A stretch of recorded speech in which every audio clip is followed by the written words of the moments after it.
Yeah, so now anyway, the main thing that I did was when I first got on, or when I first got into that whole the culture, was I immediately, you know how back in the day, like people would write letters to the person that they liked or whatever things.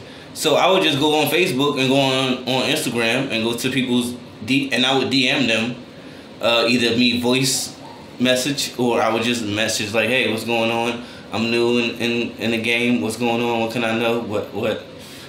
What's up? And I remember doing that with Shice. I remember doing that with Eat a Poet. I remember both of them letting me know. They all answered my questions the right way. You know what I mean? To let me know what's going on. And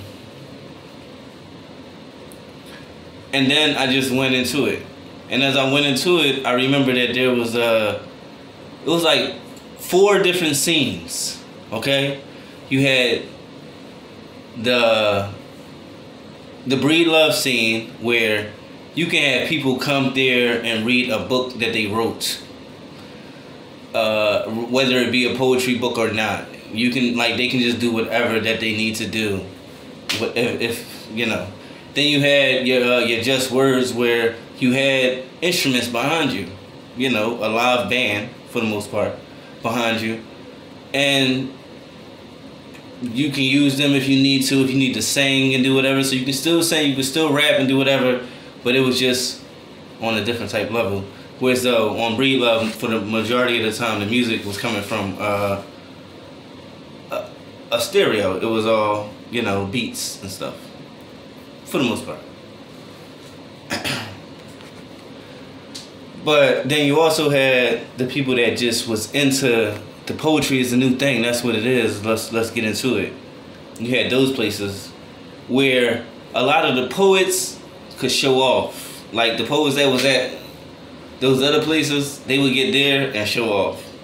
Because at those places you would have a lot of intellectual poets. You feel me? Like a lot of Breed Love too. Breed Love, you also have a lot of, I would call them incel poets, because they was like people that just have like one poem, or they have like a book of poetry and then they want to come and read it, you know, they can do it like that.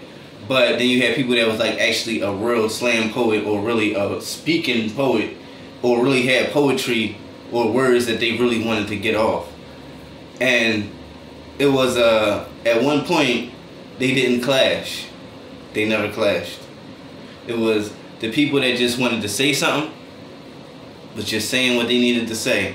And then the people that actually was on some, this is what need to be said, this is some Def Jam poetry type time, this is some Roots, this like the band, this is some Erykah Badu, this is some Poet Laureate type time, you know. Well, Breed Love had all that, but I'm just saying, like, that's what the OGs had. Because this is the thing. The Just Words was older people that was more established, that had money, that could do different things. See, Breed Love was yo, come through, pay $5. We gonna have somebody vend. Hopefully, we don't know what they gonna be vending. Hopefully, they vend some food. Maybe they vend some this, they vend some that, whatever. But on the other hand, you had the Just Words that was just it was catered. You know what I'm saying? So you can get meals. You feel me? And things was a little bit more, you know, you might want to dress up a little bit there, and you would be okay with doing that.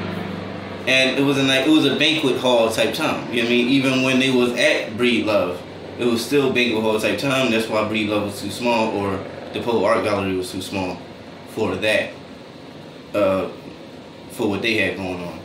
So when they had the B&B people, shout out to them. But that was one part.